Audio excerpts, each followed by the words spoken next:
Alors bonjour et bienvenue à ce premier véritable module du cours e-marketing. Cette semaine, il sera question d'Internet, mais d'abord, il y aura un rappel quant au fonctionnement avant qu'on parle vraiment de l'Internet. En ce qui regarde le fonctionnement du cours, ce que vous devriez faire, c'est de regarder cette vidéo. Regardez aussi votre agenda sur Brio pour vous rappeler que vous devez soumettre vos 3 questions de la semaine, voter sur les questions à compter de jeudi, questions de la semaine, déposer votre contribution, etc., etc. Et puis, lisez le premier chapitre du livre qui constitue une forme d'introduction à l'Internet. Je vous suggère aussi de renseigner le fichier étudiant pour indiquer votre adresse électronique préférée, si vous préférez en utiliser une autre que celle de ULaval pour différentes raisons, et de joindre le groupe Facebook, c'est utile pour poser des questions ou échanger avec vos collègues. Et puis, comme contribution cette semaine, n'oubliez pas de rédiger un document sur Internet. Ce que je vais vous suggérer, c'est d'analyser un aspect précis. En fait, toujours, les contributions sont utiles lorsqu'elles sont très précises parce qu'on est nombreux et la somme de contributions précises nous permet de tracer un tour d'horizon intéressant. Alors, regardez peut-être l'évolution d'un site en particulier, l'évolution des comportements. Une question d'actualité, je pense, et on en parle dans quelques minutes, c'est le fait qu'il y a peut-être un backlash vis-à-vis du contenu sur Internet. Les gens se sentent accros et veulent se dégager de leur addiction à l'Internet. Bref, rédiger un document d'une page maximum sur un aspect très précis de l'évolution de la situation en ce qui concerne l'utilisation d'Internet, que ce soit par les individus ou par les entreprises. Le projet de session, je vous rappelle que ce sera surtout des certifications, vous indiquez ce que vous voulez faire, ou ce sera un projet en équipe. Je vous dirais, arrêtez votre décision le 1er février. Il n'y a pas vraiment d'urgence en ce qui nous concerne pour le moment. Le plus tôt, c'est évidemment le mieux. Ça vous laisse plus de temps pour que votre projet soit réalisé. Mais entendons-nous que 1er février, vous devriez avoir renseigné dans le fichier étudiant ce que sera votre projet de session. Si vous faites une certification, vous ouvrez un document dans le dossier Drive à cet effet. Ce que je vous demande, c'est strictement d'avoir une capture d'écran qui indique le moment auquel vous avez démarré votre processus et la certification. Il faudra faire attention. Parfois, il y a des gens qui vont confondre l'activité préliminaire à la certification. Il y a un petit quiz à passer, puis on vous félicite. Mais c'est pas un certificat, c'est ce qui vous autorise à passer l'examen de certification. Et donc, soyez prudents d'avoir bien compris qu'il vous faut un certificat professionnel, soit de Skillshop, il y a beaucoup de programmes précis offerts par Google, ou Salesforce ou Hootsuite ou d'autres plateformes qui offrent des certifications. Si c'est un projet en équipe, indiquez quels sont les membres de votre équipe, c'est-à-dire dans le fichier étudiant, utilisez le même descriptif pour le projet. Et ce sera simple de retracer qui sont les membres d'une même équipe. Et le premier livrable, qui sera le diagnostic 21 février, ça vous laisse le temps de réfléchir à ce que vous pensez être l'opportunité dans une organisation d'implanter une solution de e-marketing. En ce qui regarde les contributions de la semaine dernière qui portaient sur les compétences, c'est extrêmement intéressant comme exercice. Vous allez voir qu'il y a un sommaire exécutif qui est maintenant disponible dans le dossier.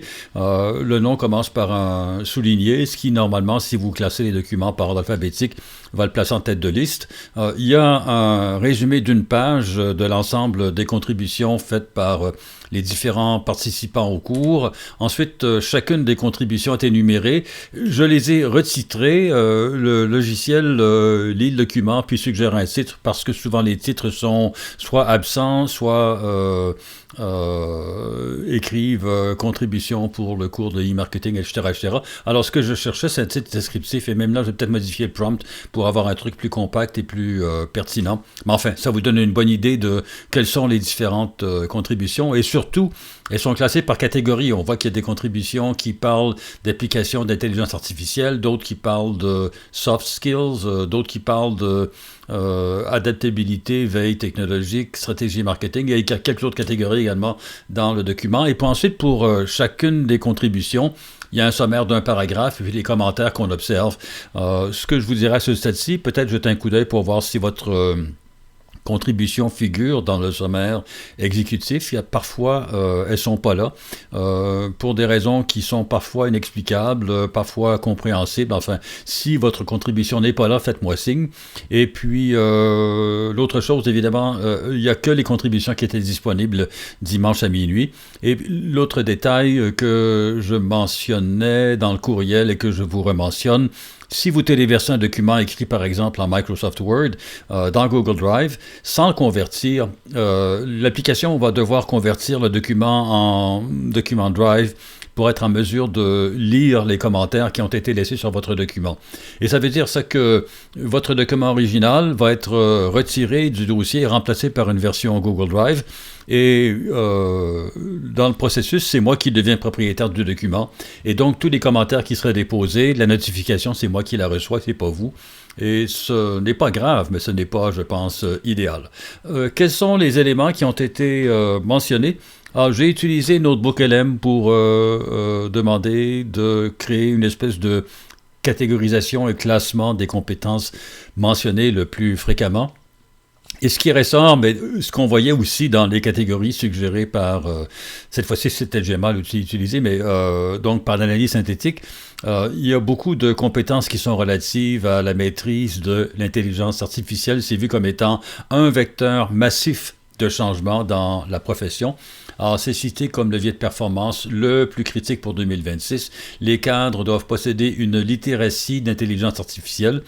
Alors, ça veut dire probablement comprendre la différence qu'il y a entre machine learning et puis un modèle génératif et puis un modèle de classification et voir qu'est-ce que vous allez faire. Est-ce que vous allez automatiser les tâches répétitives? C'est sûrement un usage important, mais c'est sûrement pas le seul non plus. C'est très souvent utilisé pour ce qu'on appelle les remue-ménages, le brainstorming. Une attention particulière est portée au prompt engineering. Ça, avec quoi je suis plus ou moins d'accord. Prompt engineering, c'est très important quand vous traitez des données en très grande quantité. Vous voulez que le résultat soit toujours structuré de la même manière pour que votre application puisse les récupérer et puis les ingérer dans l'application que vous développez. Pour les individus, moi, ce que je suggère, c'est une approche conversationnelle avec le modèle génératif que vous utilisez. C'est un peu quand on parle de prompt engineering, si vous deviez réfléchir 3 semaines à la question que vous allez me poser sur un sujet, c'est pas la façon, je pense, productive d'explorer une question. Alors, on commence par poser une question. Ma pratique, c'est la plus générale possible.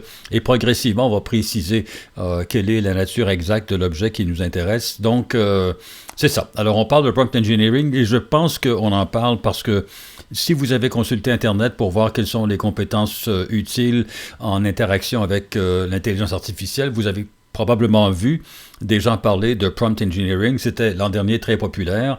Mais je vous rappelle que le contexte, c'est quand vous avez une application qui va utiliser un modèle de langage ou un système de machine learning, vous voulez que les réponses vous reviennent de la même manière et vous ne pourrez pas faire en sorte, ou pas facilement, faire en sorte que votre application converse avec le modèle génératif jusqu'à ce que la réponse ait du sens pour vous.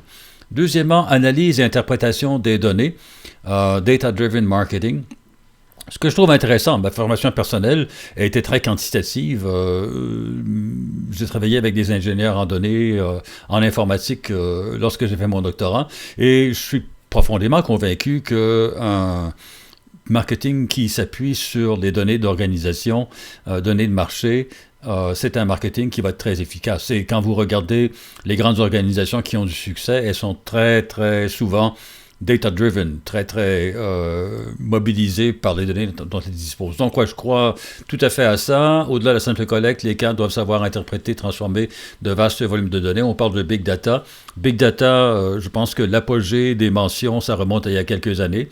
Maintenant, ça fait partie de... Tout le monde sait qu'on a beaucoup, beaucoup de données. Et il y a différentes façons d'extraire de l'information de ces données-là. Et c'est là que le machine learning devient très important. C'est là qu'une solution comme Tableau, par exemple, que peut-être vous connaissez, s'est imposée. Cette compétence est identifiée comme l'un des principaux manques de compétences actuelles au sein des équipes. C'est intéressant. Au fil du temps, ce qu'on a remarqué, c'est que les gens qui choisissent l'option marketing sont des gens qui ne sont pas quantitatifs et des gens plutôt attirés par l'empathie, la relation avec la clientèle, l'aspect créatif de publicité, il y a un intérêt surprenant, je vous dirais, en ce qui concerne les influenceurs et ce genre de préoccupations-là. Et les gens quantitatifs allaient plutôt dans d'autres disciplines, finance, comptabilité, voire dans d'autres facultés où on s'oriente sur les chiffres. Oui, ça crée effectivement un manque critique. Et si vous avez un certain intérêt pour les approches quantitatives, je vous dirais cultivez ça et ça va constituer pour vous un atout important pour votre profil de carrière. Adaptabilité et agilité, je pense que c'est relié au fait que la discipline change très rapidement. Et si vous êtes anal rétentif, ça va poser des problèmes. Il faut être capable de faire face à des façons nouvelles de faire et on va connaître au cours des prochaines années des changements certainement très, très importants. Intelligence émotionnelle, les compétences humaines, soft skills, technologie s'automatise et qualités proprement humaines deviennent une monnaie d'échange précieuse. Possiblement. Je ne suis pas personnellement porté vers ce genre de préoccupation-là, mais c'est raisonnable. L'intelligence émotionnelle est jugée incontournable pour comprendre les désirs profonds des consommateurs et collaborer efficacement avec des équipes multidisciplinaires. Le leadership, l'empathie et la communication interpersonnelle sont essentiels. Ça, ce sont trois éléments effectivement très importants. Qu'on parle d'intelligence émotionnelle dont la validation scientifique n'est pas évidente ou pas, c'est pas très grave. 5. Créativité, storytelling. C'est sûr que c'est un domaine que je pense important. J'avais développé un cours sur la créativité il y a quelques années. On a arrêté parce que on ne peut pas tout faire, là. Il n'y a pas de doute que la créativité est une qualité, une compétence très importante chez les gens qui vont en marketing. Le débat, je pense, va porter sur est-ce qu'avec la montée de l'intelligence artificielle, la créativité va devenir plus importante que jamais. C'est ce qui va permettre de distinguer l'humain de la machine. Et en même temps, il y a pas mal d'anecdotes qui montrent que les systèmes machines peuvent être très créatifs aussi. Alors, je ne sais pas si c'est une compétence absolument vitale, celle qui va sauver les cadres humains de l'expansion du domaine d'activité des machines. Mais ouais, très clairement, si on veut améliorer la qualité de vie, offrir de nouveaux produits, services qui répondent à des besoins que les gens ont, mais qu'on n'a pas encore tout à fait bien compris, la créativité est certainement importante. L'aspect storytelling, lorsqu'on veut faire comprendre quelque chose aux gens, le narratif, l'histoire est très importante. Et de plus en plus, je pense, dans le langage courant, on parle du narratif. Quelle est l'histoire associée à votre argumentaire? Et vous avez peut-être vu, lu, entendu des gens référer aux faits alternatifs ou ces choses-là. On vit dans un monde où il y a tellement d'informations disponibles que la clé dans la conversation, c'est la façon dont vous structurez ces éléments-là. Donc, le storytelling que vous êtes capable d'articuler. Pensée stratégique et esprit critique, cadre en marketing doit dépasser l'exécution technique. Ouais, c'est certainement. Il faut avoir une vision. L'esprit critique, probablement plus important que jamais. J'utilise beaucoup les modèles génératifs, comme tout le monde, j'imagine, en fait. Ce que je fais peut-être de plus en plus souvent, c'est ce pushback de dire non, c'est ce que tu nous dis, cher modèle, c'est pas correct. Et donc avoir un esprit critique, ne pas accepter comme la vérité universelle, les réponses données par un modèle génératif. Mais je parle de modèle génératif, mais c'est vrai pour tout. Il faut avoir un esprit critique parce que on est bombardé de faits dont certains sont authentiques et vérifiables, d'autres sont très douteux, sont plutôt des opinions que des faits. Et donc, il faut veiller au grain. Gestion de projet et coordination, capacité de piloter des projets complexes, gérer des budgets et coordonner des experts aux profils variés. Ça, c'est le bout très difficile. Les gens en marketing ont les cadres supérieurs. Les gens de premier niveau sont généralement, ou l'étaient en tout cas embauchés pour des tâches spécifiques, comme par exemple répondre aux besoins de la clientèle ou faire des études de marché, développer des concepts de communication, mais à des niveaux plus élevés, vice-président marketing d'une organisation moyenne ou grande, effectivement, il faut pouvoir comprendre l'aspect technologique, ce que les systèmes peuvent faire aujourd'hui. C'est pas du tout évident de voir de quelle façon on peut implanter un système d'intelligence machine. Il faut comprendre la mécanique des ventes, la mécanique juridique, l'évolution du marché. C'est pas facile. Et si vous êtes, vous, une personne qui travaillait à un niveau hiérarchique relativement élevé, je sympathise pour vous. Peut-être que vous aurez envie de partager les choses dans vos contributions. Maîtrise technique des outils numériques, ça revient un peu à ce qui ressemblait être le premier point, c'est-à-dire compétence en IA. Là aussi, je vous dirais, je suis ambivalent parce que la maîtrise technique toute bête de techniques SEO, CRM ou comment on optimise la publicité dans les médias sociaux, c'est très souvent des techniques assez basiques qu'on va répéter. Alors, il faut regarder, je ne sais pas, le coût des différents mots-clés, la proportion de notre marché qui est rejoint par les différents mots-clés, etc., etc. Et puis, basé sur ce qu'on aura observé comme données, on prendra les décisions d'allocation budgétaire qu'on va évaluer. On va regarder quand on investit sur telle communication, on a quel retour sur investissement. Mais tout ça, ça se gère bien par des systèmes intelligents. Donc, je pense qu'on va passer de besoin de maîtrise technique de premier niveau. Ça peut vous paraître bizarre que je vous dise ça, mais du genre des certifications que vous pourrez acquérir cette session, à un niveau supérieur où ce sera davantage le travail fait par des machines. Et ce que vous devrez faire, c'est orchestrer le travail de différents agents qui sont spécialistes de différentes techniques. Enfin, éthique et responsabilité sociale. Là encore, c'est une question extrêmement intéressante parce qu'il y a un backlash, il y a un recul de ces valeurs-là qui est très important. Moins au Québec. Au Québec, on a encore, j'ai envie de vous dire, le cœur à la bonne place. On pense encore que les questions de diversité, égalité, intégration sont importantes. Dans d'autres juridictions, c'est très évident qu'il y a maintenant un rejet des immigrants. Il y a un sentiment de rejet en général des gens qui sont différents de nous. Et il faudra voir de quelle façon les choses évoluent. Mais ça vous prendrait, je vous dirais, est-ce que ça vous prend un sens de la responsabilité sociale? Je pense que le mot clé dans cet énoncé-là, c'est comprendre la société. Et ensuite, vous serez responsable en agissant dans le sens désiré par la société. OK. Maintenant, d'abord, je vous remercie pour les contributions, super intéressant. Et j'espère qu'elles seront utiles pour vous, que ça vous permettra d'avoir peut-être une meilleure vision de quelles sont les compétences sur lesquelles vous devriez travailler d'ici la fin de vos études. Et ensuite, je pense, pour le reste de votre vie professionnelle. Les questions posées cette semaine, ce sont les questions qui ont été posées avec le nombre de votes. C'est pas tout le monde qui a eu le temps de les poser parce qu'on vient de commencer, des gens se sont joints à nous, etc., etc. Et puis, il y avait aussi l'ambiguïté, est-ce qu'on a jusqu'à dimanche ou jusqu'à jeudi?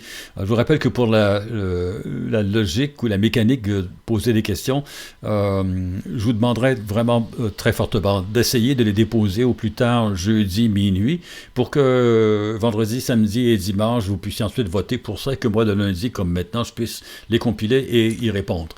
Première question, quels nouveaux emplois marketing émergeront avec l'automatisation croissante par l'intelligence artificielle?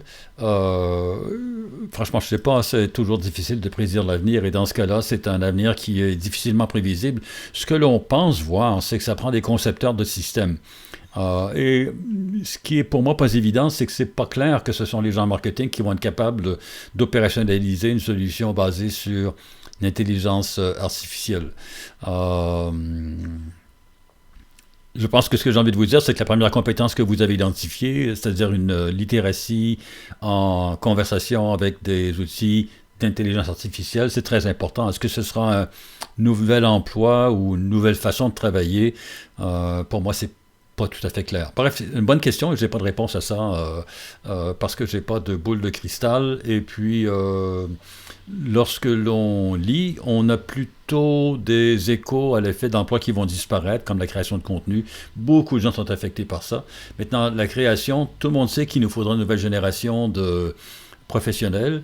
C'est relativement peu défini et moi ce que j'ai vu définir c'est surtout pour des gens qui sont issus de la filière des technologies de informatique plutôt que pour les gens qui sont formés en marketing. Mais c'est une question qu'on pourra approfondir au cours du trimestre. Je donne un cours en parallèle qui est un cours qui porte sur l'IA où on va justement essayer d'explorer ces questions-là. Est-ce que l'IA va supprimer la créativité des professionnels? Je ne pense pas. La- pour moi, la curiosité est l'élément déterminant de la créativité. Et puis, dans mon expérience personnelle, les modèles de langage sont des ressources absolument fantastiques pour explorer les idées. Vous posez des questions, les modèles sont maintenant devenus relativement sophistiqués, le problème d'hallucination est de moins en moins présent. Bon, alors bref, et moi je pense que ça enrichit la créativité. Vous pouvez, enfin si vous êtes comme moi, parfois on commence et on ne sait pas trop, c'est un peu la feuille blanche. Et puis à force de réfléchir, on a tout à coup le sentiment d'avoir des choses à dire. Et pour moi, les systèmes génératifs sont un outil qui est très très utile. Quelles compétences sont essentielles pour un marketeur compétitif face à l'IA? D'abord, je vous dirais, il faut que vous connaissiez, il faut que vous soyez un peu familier avec les systèmes. Alors, je vous dirais, procurez-vous un compte. Je bascule fréquemment entre OpenAI et Gemini. Euh, Tout dépend. Je pense que je vous ai dit, ou c'est à d'autres personnes, je suis complètement nul dans la compétence de génération d'images. Mon domaine de pratique ou d'expertise est beaucoup plus avec les mots, les concepts ou les chiffres. Mais pour générer des images, c'est pas le cas. Alors, donc, je vous dirais quels sont les domaines où vous voulez travailler.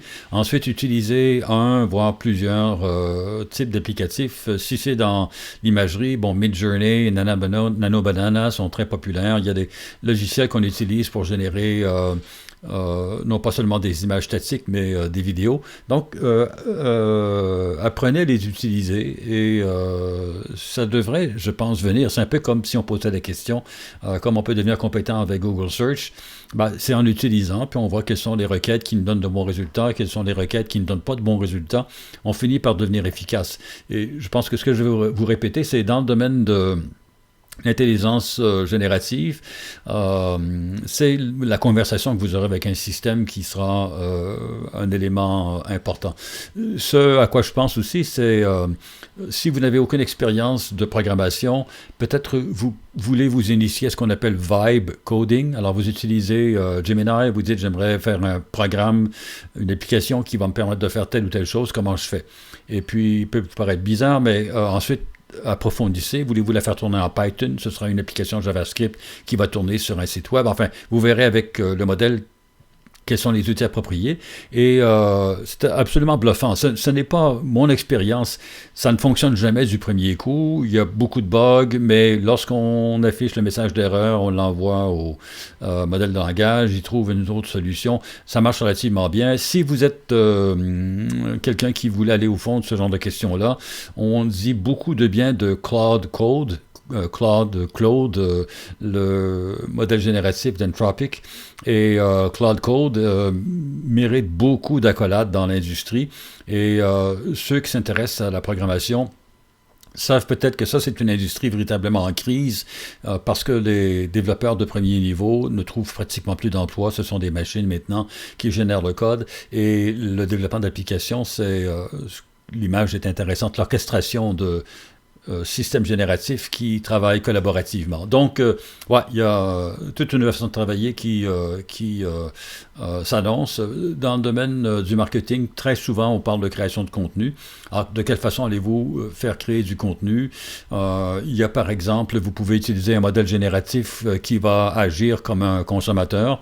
Vous indiquez une persona à ce modèle-là pour que le modèle réagisse. Et puis, un autre modèle vous génère un concept de communication que vous soumettez au modèle qui incarne un personnage, un persona, et vous voyez comment le persona réagit. Bref, il y a une foule de façons, et je vais revenir à, c'est votre créativité qui va déterminer comment vous allez progresser. Comment préserver l'authenticité des marques avec une IA omniprésente? J'ai pas de réponse à ça. Je sais même pas ce que c'est qu'une marque authentique. Une crainte que beaucoup de personnes évoquent, c'est que tout va se niveler à cause de l'intelligence artificielle parce que les systèmes génératifs ont je vais peut-être dire quelque chose que je ne devrais pas dire. Elles ont lu le même contenu. Elles ont accès à la même information.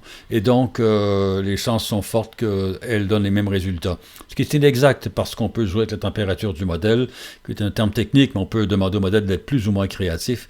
Bref, ça règle la question de la créativité. Est-ce qu'une marque va être authentique ou fraudeuse, ne pas révéler ses véritables intentions à cause de ces outils-là? Je ne vois pas vraiment de relation. Comment former la relève marketing s'il y automatise les tâches simples? Bonne question. Je pense que ce que la personne qui a posé la question voulait dire, c'est que beaucoup de gens commencent en communication à des niveaux relativement simples, où il fallait écrire des textes publicitaires. Vous savez, ce qu'on met dans les AdWords, ce qu'on met dans les publicités qui sont affichées dans Instagram ou ce genre de plateforme-là. Et progressivement prenaient leur métier et progressivement passer à un niveau plus stratégique, quel genre de communication on va utiliser sur quel type de plateforme. Et aujourd'hui, c'est beaucoup plus rentable pour l'employeur de faire générer les contenus banals par un système génératif et donc il n'y a pas d'ouverture de poste pour ce genre de personnes-là. Et comment atteindre le niveau supérieur? Encore une fois, je vous disais, l'industrie de la programmation est en crise précisément à cause de ça. En marketing, je ne sais pas quel est l'état du marché, on en reparlera au cours du trimestre. Les échos que j'ai et que au Québec, en tout cas, c'est pas la catastrophe, mais c'est pas non plus extraordinaire. Alors, il faudra voir comment ça évolue. Soft to hard skills, les questionnements prioritaires, je n'ai pas de réponse précise à ça. Comment l'IA transformera-t-elle les relations clients dans le e-marketing futur? Ce qu'on peut présumer, ce qui se produit avec un niveau de succès qui n'est pas très fort, c'est que ce sont des chatbots qui vont assurer le contact de première ligne. Enfin, si vous êtes comme moi, pour le moment, vous avez trouvé que ça ne marche pas. On communique avec un chatbot et on tourne en rond, on ne trouve pas de solution, on aimerait bien parler à quelqu'un.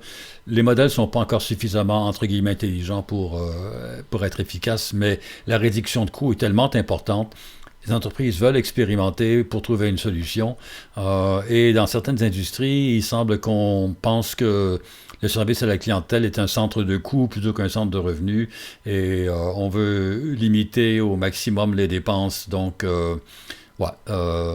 possible que l'impact ne soit pas très, très positif pendant un certain temps. Comment le marketing peut être durable face à une numérisation incessante? Possible que là, la personne fasse référence au fait qu'on dit que le data center, ça consomme beaucoup d'électricité, beaucoup d'eau, c'est pas une très bonne chose, c'est pas compatible avec une vision du marketing durable où on est tous à la campagne et puis on consomme très peu de ressources.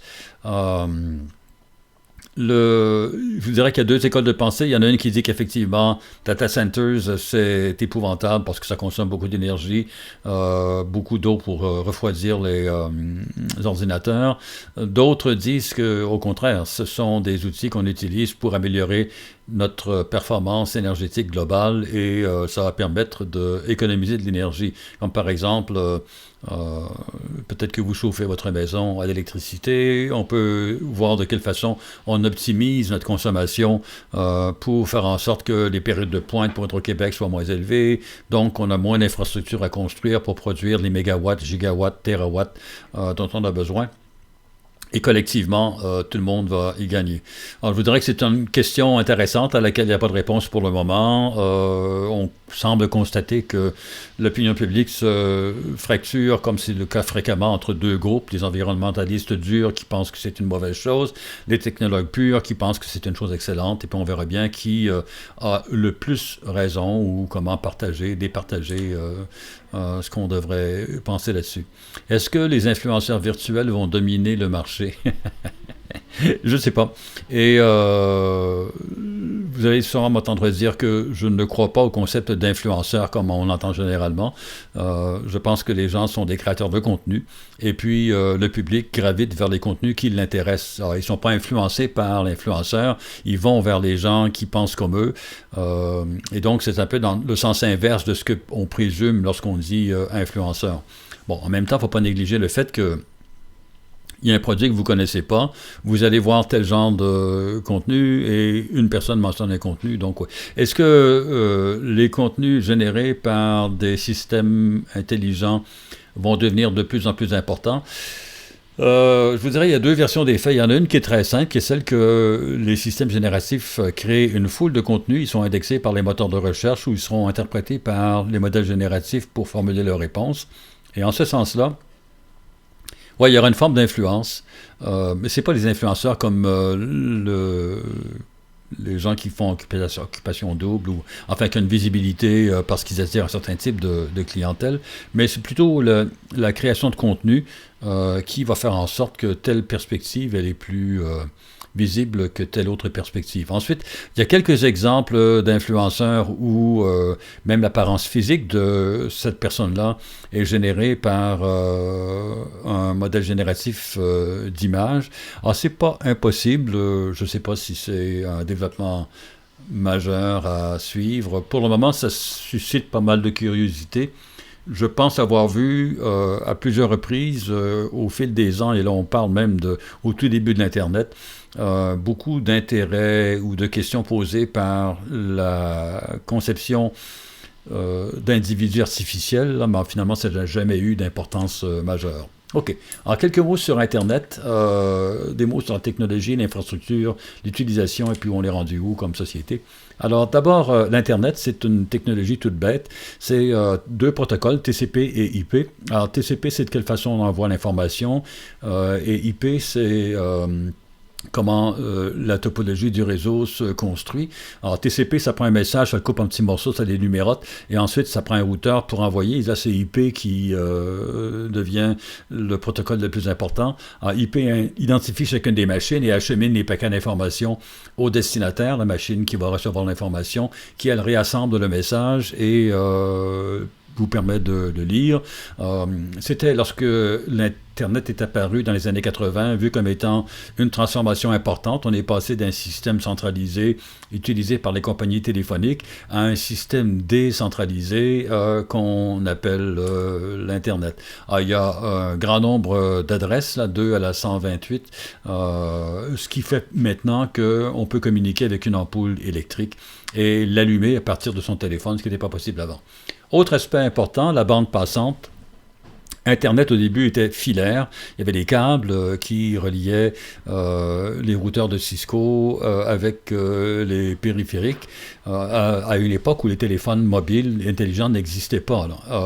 Et la question, c'est de savoir quelle bande passante on pourrait avoir. Moi, je me souviens d'une époque où on avait des modems où on pouvait lire les caractères s'afficher l'un après l'autre, une bande passante extrêmement faible. Et aujourd'hui, on voit des systèmes filaires à 1 gigabit qui sont fréquents en fibre optique. Et puis, les réseaux mobiles sont devenus présentement dominants. Il y a plus de trafic sur les réseaux mobiles que sur les réseaux filaires auprès du grand public, avec les téléphones portables, et là aussi les bandes passantes ont beaucoup progressé. Le Canada, ce que je vois ici, la vitesse moyenne de téléchargement est à 181 mégabits par seconde. C'est probablement des chiffres qui remontent à il y a 2 ou 3 ans, et c'est probablement un peu plus élevé aujourd'hui. Il doit y avoir une progression du nombre de ménages qui sont alimentés en fibre optique à la maison, ce qui va faire progresser la bande passante. Puis on voit comment on se compare à d'autres sociétés. En Asie, c'est très fréquemment des systèmes qui sont plus rapides. Le Canada n'est pas particulièrement fort en termes de système filaire, mais pas si mal non plus. En termes de mobile, le 3G est pratiquement disparu. Il y a le 4G qui subsiste encore un peu, puis il y a 5G et puis LTE, donc on parle de vitesses qui sont beaucoup plus importantes. Et puis là, le Canada, pas sur l'infrastructure, parce que on a des systèmes, en fait, on a été parmi les premiers pays au monde à déployer la 5G, mais le nombre de gens qui ont des appareils mobiles et qu'ils utilisent sur ces réseaux-là est extrêmement faible comparativement à d'autres pays. Il y a différents arguments qu'on va entendre. Certains vont dire que c'est parce que les opérateurs canadiens sont moins compétitifs, les prix sont extrêmement élevés. Les Européens, en échange ici, trouvent en général que ça coûte très cher. Quoique si on regarde, c'est pas si évident que ça. Mais oui, disons que ça coûte cher ici. Peu importe, le Canada consomme relativement peu de bandes passantes mobiles. Il y a un rapport de l'Institut des télécommunications et puis qui développe l'IDI, Information Development Index, et Canada est pas à la queue, mais on n'est pas dans les pays qui sont les plus développés. Maintenant, c'est intéressant de savoir pourquoi on est vers la queue. On voit ici les différents systèmes d'évaluation utilisés et on a un sommaire. Alors, l'Islande est un pays qui est légèrement plus, comment dire, développé côté information que le Canada. Mais pas beaucoup plus, il y a une différence de 7 points approximativement. Par contre, c'est ici, au niveau du trafic mobile, il y a une différence qui est colossale. En Islande et dans beaucoup de pays nordiques, dans beaucoup de pays du monde, les gens utilisent Internet avec un téléphone mobile. Au Canada, relativement peu. C'est en passe de changer, mais c'est encore relativement peu. C'était encore beaucoup plus du filaire domestique. On va en Corée, très élevé également, avec la France et les États-Unis. Le Canada fait figure de cancre avec un taux de participation qui est très faible. Dans vos contributions cette semaine, peut-être mettez ça à jour. C'est probablement des chiffres qui remontent à 2024-2023 et peut-être dépassés, mais c'est quand même une réalité qu'on a évoquée très, très fréquemment. Un mot rapide sur la topologie. Quand on ping, quand on veut contacter une machine qui est au Canada, 4 millisecondes, c'est le temps requis pour que le message fasse un aller-retour. Si on parle avec un système australien, Telstra, 256 millisecondes. Alors, on dit que dépasser 100 millisecondes approximativement, ça devient impossible de jouer de la musique ensemble. Il nous faut une latence plus faible que celle-là. Ça, c'est embêtant. Et de sorte que les grands opérateurs, on parle de YouTube, Google, Facebook, ces choses-là, ont des serveurs à proximité du marché pour faire en sorte que si quelqu'un en Australie veut voir une vidéo sur YouTube, ce sera une machine, un serveur situé en Australie qui va envoyer l'information pour qu'il n'y ait pas de latence. Et puis si vous êtes situé en Europe, ce sera une machine européenne. Et si vous êtes en Amérique du Nord, ce sera une machine qui sera située sur la côte Est, si vous êtes sur la côte Est ou la côte Ouest autrement, enfin bref, vous voyez genre, et c'était vu comme des choses importantes. Alors, on a les Content Delivery Networks qui sont des trucs relativement importants. Je vous en parle, c'est pas pour votre emploi, pas très important, mais ce sont des choses qui se sont produites il y a entre 10 et 5 ans, je vous dirais, on travaillait beaucoup là-dessus. Maintenant, c'est relativement établi. Et puis, il y a des entreprises dont le métier est de s'assurer que votre contenu est disponible de manière efficace auprès des clients. Maintenant, si vous avez une entreprise basée à Québec ou à Montréal et vous vendez à des gens situés en Asie du Sud-Est, en Australie, enfin loin, là, vous voudrez peut-être trouver un partenaire d'infrastructure qui va faire qui aura un miroir de votre serveur pour que la clientèle ne soit pas désorientée parce que ça prend un temps surprenamment long pour avoir accès à vos informations. Autre volet sur la technologie, il y a l'aspect des machines. Il y a de nombreuses années, on utilisait un truc qui ressemblait à ça. On appelle ça un ordinateur. Et puis, encore plus fort, il y a eu une époque, avant 1994, où un ordinateur n'était pas connecté à l'Internet parce qu'il n'y avait pas d'Internet. Et c'était comme une machine à écrire, mais un peu avant-gardiste. Et puis, en 1994, arrive Internet, on connecte ces machines-là. Un peu plus tard, il y a les portables qui deviennent véritablement portables, parce qu'au début, les portables, c'était de grosses briques qui se transportaient mal. C'était des transportables plutôt que des portables. Et maintenant, un portable, c'est comme une espèce de très gros téléphone, mais c'était ça. Et c'est encore aujourd'hui beaucoup ce genre de machines-là qu'on voit. Les étudiants que je vois en salle à l'occasion, parce que l'enseignement se fait en ligne surtout, ils ont ce genre d'équipement-là, je vous dirais, majoritairement. Mais aujourd'hui, je ne vais pas dire tout, parce que je suis porté à exagérer, mais c'est pas tout, effectivement. Mais la majorité du trafic se passe sur un téléphone.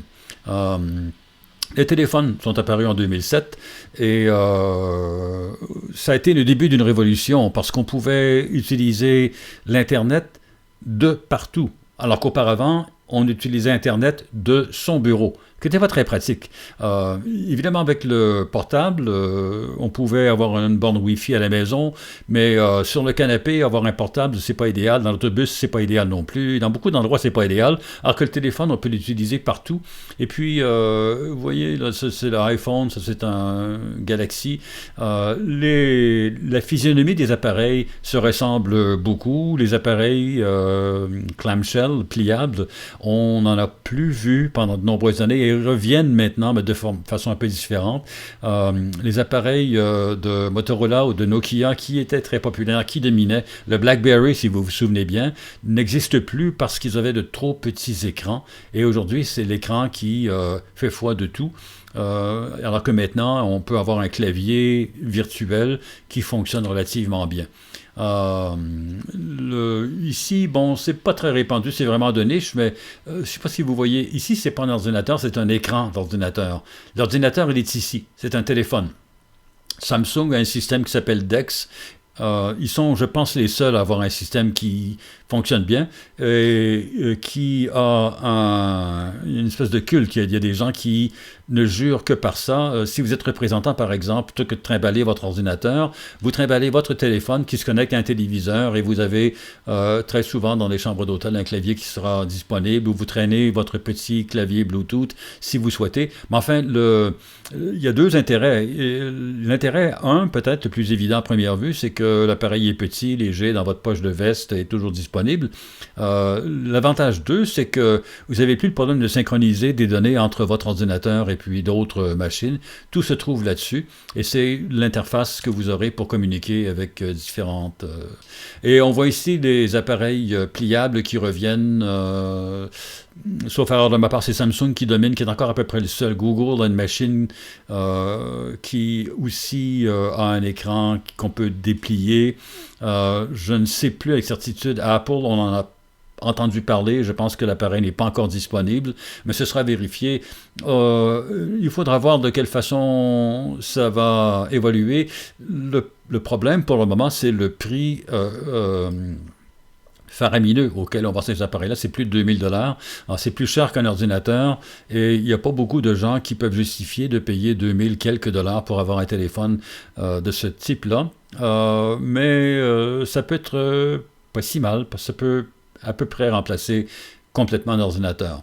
Ensuite, un téléphone intelligent, alors on encercle et puis automatiquement le téléphone, c'est un pixel qui reconnaît le geste de l'utilisateur qui va lancer une recherche pour trouver ce modèle-là que vous pourrez acheter sur un site. La dévolution, en fait, c'est une technologie qui n'a pas été populaire. Intéressante, c'est des écrans e-ink. Lorsque vous mettez l'appareil, vous l'éteignez, l'écran reste affiché, ça ne consomme pas de batterie. C'est beaucoup plus doux pour la vue, c'est comme du papier. Il y a quelques appareils Hisense qui vendent des appareils e-ink téléphoniques. Bon. Vous pouvez l'essayer, c'est intéressant, si vous avez de l'argent à brûler. Je ne sais plus où ils sont rendus. J'avais acheté un A5 pour tester. Ouais, c'est intéressant, mais finalement, parce que c'est chinois, restreint, pas compatible avec certaines applications, on revient à nos téléphones flagship, soit Google, soit Apple, soit Samsung, soit autre. Alors, les ventes de téléphones ont fléchi depuis 2017. J'ai 2024 ici, mais j'ai regardé Statista 2026 et on a les mêmes données. Elles vont en 2023, mais avec des prévisions. Alors, pour des raisons qui m'échappent, ça n'a pas été mis à jour. Ce que l'on pense savoir, c'est que l'industrie ne connaît pas ses meilleurs jours et que les consommateurs sont portés à garder leur appareil beaucoup plus longtemps, tant que votre écran n'est pas totalement illisible parce que vous avez jeté votre téléphone à plusieurs reprises sur la rue, on tend à le garder. Ensuite, on voit quelles sont les principales marques. Vous voyez qu'en Amérique du Nord, c'est Apple qui domine.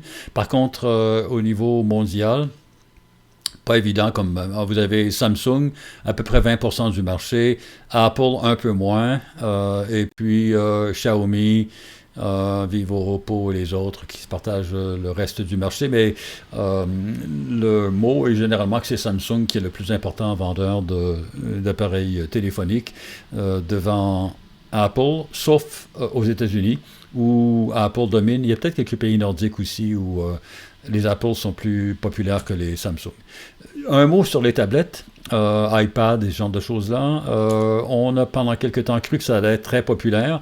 Les ventes ont été assez fortes. On parle de 2014, puis progressivement ça baisse, et puis c'est pas si populaire que ça. J'ai pas vu beaucoup d'étudiants en salle utiliser une tablette avec un clavier Bluetooth pour travailler. Quand vous prenez et la tablette et le clavier, vous avez un truc qui a le poids, l'encombrement et est moins pratique qu'un ordinateur. Et puis, le grand écran de la tablette, c'est sûr que c'est sympathique. En même temps, avec votre téléphone maintenant, les téléphones sont devenus ce qu'on appelle des phablets, P-H-A-B-L-E-T, contraction de phone, P-H, et tablette, A-B-L-E-T. L'écran d'un iPhone maintenant ou d'un Galaxy est d'une taille qui vous permet de faire à peu près tout ce que vous voulez faire, et puis ça entre dans la poche de votre chemise, alors qu'une tablette, c'est pas possible. Il y a une inflation du côté des écrans personnels. On voit ici, si vous travaillez en finance, par exemple, vous avez des écrans de 42, 49 pouces, je pense, de largeur. Cette personne-là en superpose deux. Et c'est pas si rare comme façon de faire. Je suis pas certain, encore une fois, dans vos contributions, pour regarder, les énormes écrans comme ça, c'était très populaire. Le plus fréquent, ce que l'on voit, c'est 4 écrans 4K de 32 pouces qui sont assemblés quand les gens ont besoin de beaucoup de données. Vous êtes contrôleur aérien, vous travaillez dans le système des services de finance. Je ne sais pas si les grands écrans comme ça sont, mais c'est sûr que le coup d'œil est joli. Et puis vous avez aussi l'autre type de grand écran, le grand écran domestique, ou ce que j'appelle ici l'écran partagé. Les téléviseurs qui étaient... les appareils avaient 24 pouces il y a quelques années. Aujourd'hui, on a fréquemment les 80 pouces, voire plus que ça. Je pense que Samsung a développé un mur complet. Vous pouvez tapisser votre mur avec des écrans, et puis un espèce de routeur intelligent qui va reconstituer l'image sur l'ensemble des écrans que vous avez mis en mosaïque, ce qui est assez fréquent dans les centres de conférences ou les stades de sportifs, par exemple. Et ça se généralise à la maison, où vous avez une impression d'immersion qui est meilleure. Les téléviseurs sont reliés à l'Internet. Vous pouvez naviguer, vous pouvez essayer de le faire avec la voix. Je le fais pas très souvent, mais je sais que c'est possible. Et puis, est-ce que vous avez un clavier où vous tapez des lettres une à une avec votre télécommande? Ça dépend de chacun, mais ce qui est clair, c'est qu'on voit là un vecteur d'interaction. Et quand vous regardez des films de science-fiction, très souvent on voit des personnages qui parlent, et l'écran énorme et l'interface avec laquelle ils vont recevoir l'information. Je pense qu'on voit ce futur-là apparaître progressivement. Autres appareils, il y en a deux, les montres en premier lieu. Les montres intelligentes sont relativement populaires. Quand Apple a lancé sa montre intelligente, c'était surtout comme écran secondaire pour un téléphone. On recevait des notifications, on pouvait voir les courriels, on pouvait répondre brièvement en utilisant la montre. Et finalement, ils se sont rendus compte qu'un des principaux usages de ces montres-là, c'était pour l'activité physique et pour la santé. Alors, le suivi du rythme cardiaque, le nombre de pas que vous avez marché au cours d'une journée, est-ce que vous avez couru, bref. Et ce que Garmin, par exemple, a le droit de faire, avec une différence importante à cause de la stratégie des choix de produits d'Apple, la montre doit être rechargée pratiquement tous les jours, alors que le montre Garmin peut, j'en ai une qui se décharge, ça lui prend plus d'un mois. Et donc c'est un usage qui est différent. Alors les haut-parleurs, Alexa, les Google de ce monde, et Sonos, qui est une troisième marque qui a connu beaucoup de difficultés avec son lancement de nouvelles applications. Une chose que beaucoup de gens ont, il y a eu une croissance phénoménale lorsqu'on introduit ça, le concept de parler à un haut-parleur pour avoir la météo, ou pour démarrer une minuterie, pour faire cuire les œufs, ou enfin, vous voyez, ce genre de choses, ou pour écouter la radio, très populaire. Ça semble s'être calmé aujourd'hui. Et puis les lunettes, Google a lancé une lunette, ça a échoué complètement. Ray-Ban a relancé, on voit ici, avec Meta, une lunette. C'est très geek, mais il y a des gens qui trouvent ça sympathique. Et puis, on peut imaginer qu'avec la caméra, avec l'interface Internet qui est intégrée, c'est un genre de produit que peut-être dans quelques années va devenir populaire.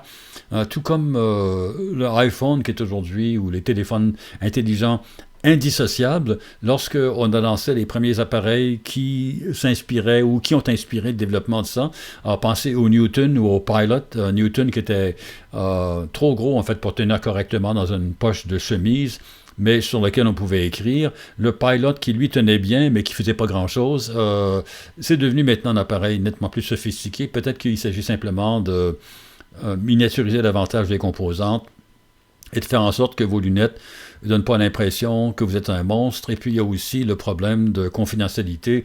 Si les gens savent que vous les regardez avec des lunettes qui incorporent une caméra, ça peut avoir un effet négatif sur la relation. OK. Sites les plus visités.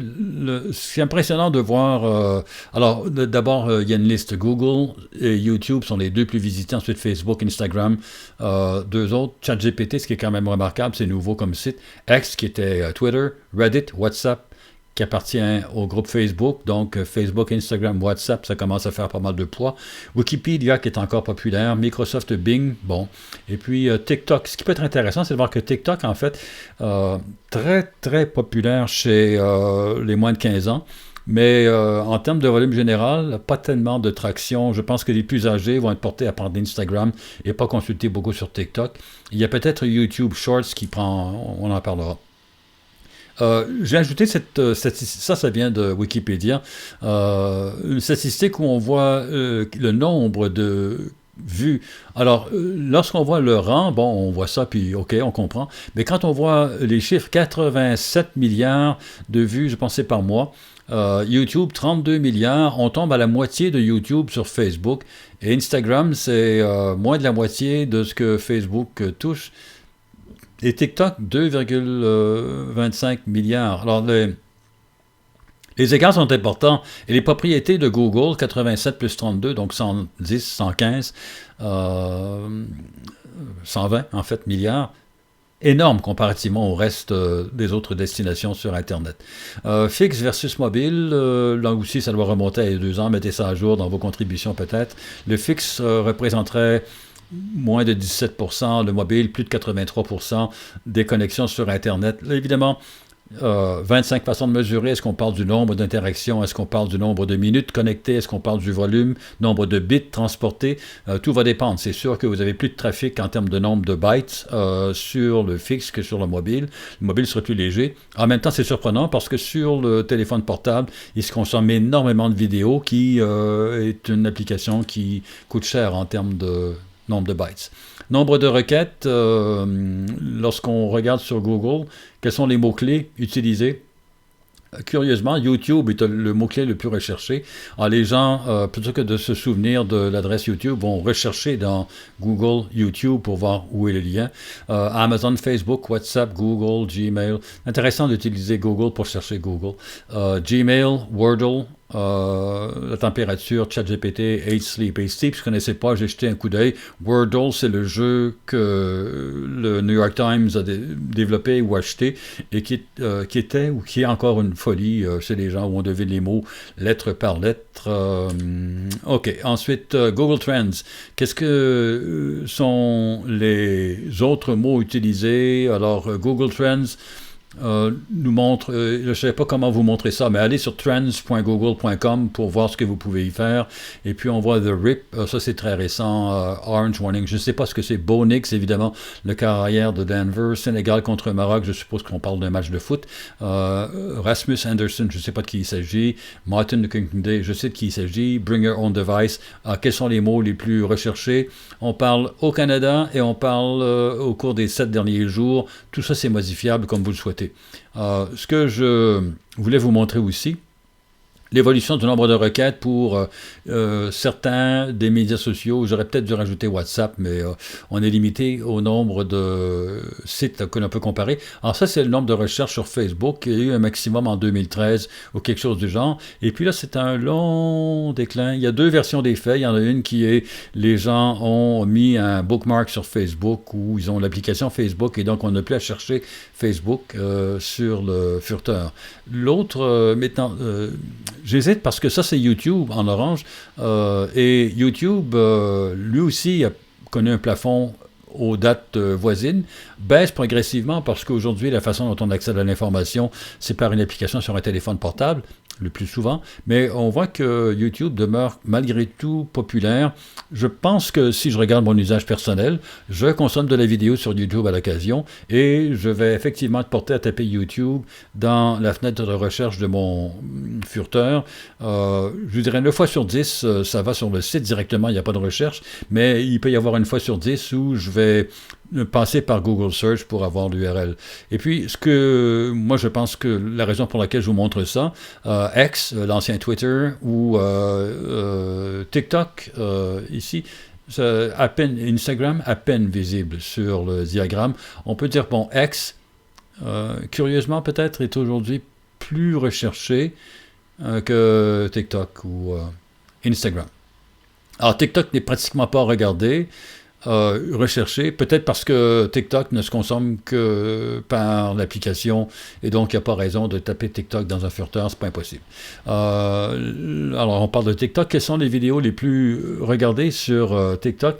Les chiffres sont hallucinants. Alors Zach King est certainement le producteur de contenu le plus populaire sur TikTok avec 2,3 milliards de vues pour son Magic Ride, je pense inspiré de là, le nom m'échappe, mais le personnage très populaire, le nom va me revenir après la vidéo. Là.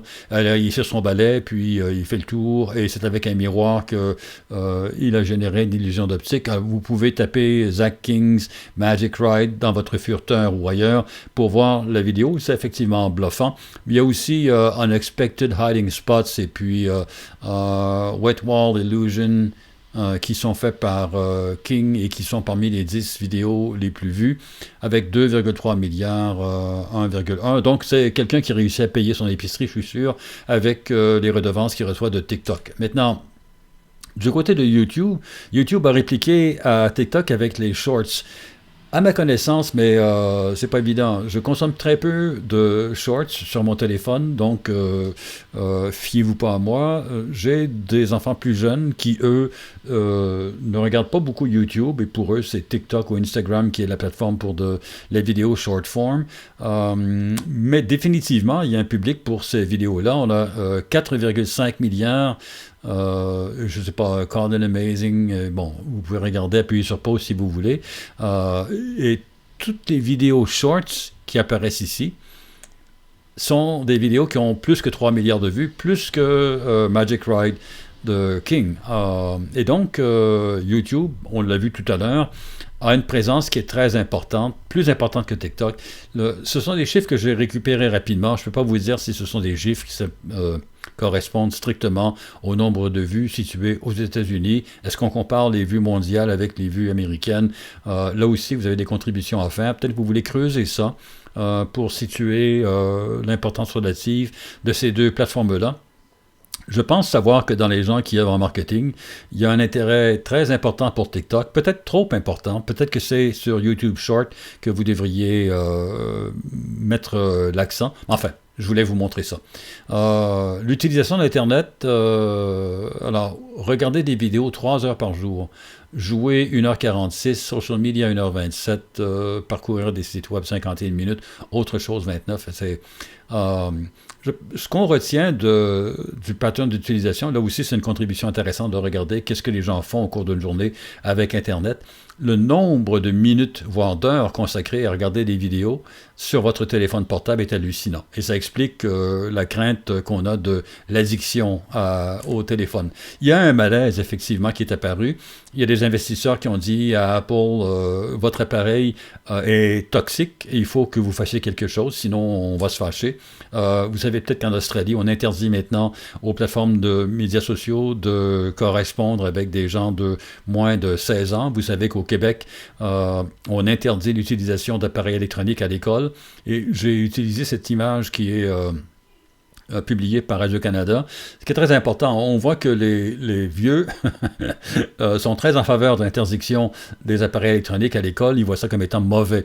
Et puis les jeunes de 14 à 17 ans, seulement 15% sont en faveur. J'ai un de ces jeunes-là à la maison et pour cette personne-là, c'était une catastrophe.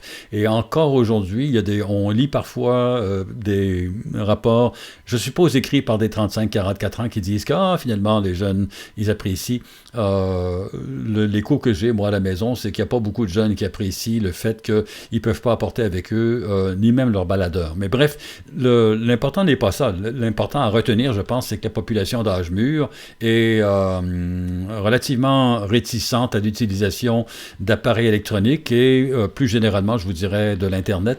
Mon impression, c'est que c'est une réticence qui va en augmentant. La loi australienne est toute récente, là, et peut-être un message qui est important pour les gens qui œuvrent en marketing et qui veulent appliquer ce genre de technologie-là. Et c'est possiblement quelque chose aussi qui va se répercuter sur les applications d'intelligence artificielle.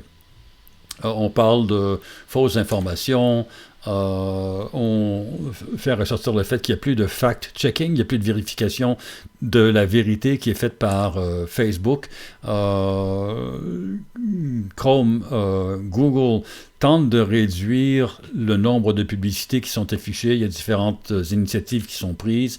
Et puis, il y avait ce papier, bon, c'est pas très récent, 2018, hein, mais qui parle d'un tech clash. Et je pense que l'idée, c'est qu'il y a une dizaine d'années, tous les étudiants qui finissaient leurs études souhaitaient travailler, pas tous évidemment, mais un très grand nombre, pour des boîtes comme Apple, Facebook, Google.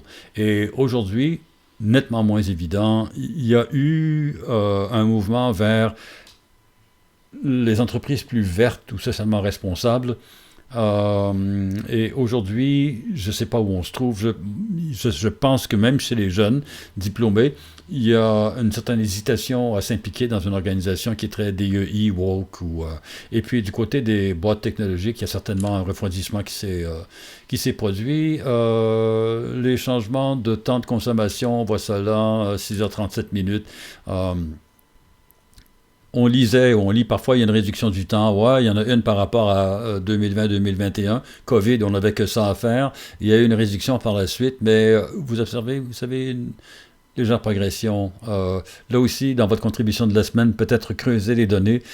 Il y a beaucoup de sources et puis il y a beaucoup d'interprétations possibles à donner à ça, mais c'est intéressant, important. Le Canada, c'est par ordre alphabétique ici, c'est pas par rang. Consomme relativement moins de contenu en ligne. Est-ce que c'est relié au fait que la téléphonie mobile ici est moins développée et au Brésil, 9h32, alors eux, ils sont pas mal connectés. Bref, cette semaine, vous avez vu ce clip, félicitations. Lisez chapitre 1, vous allez voir, c'est très ringard. Il y a beaucoup d'informations qui semblent remonter à la préhistoire, mais qu'est-ce que vous voulez? C'est un signal comme quoi tout évolue extrêmement rapidement. Renseignez le fichier étudiant pour l'adresse électronique, joignez le groupe Facebook, partagez votre contribution sur Internet, et j'aurais dû ajouter une ligne aussi, posez vos 3 questions, s'il vous plaît, d'ici jeudi minuit, pour que les gens puissent voter à la fin de la semaine et que je puisse en parler lundi prochain. Sur ce, passez une bonne semaine.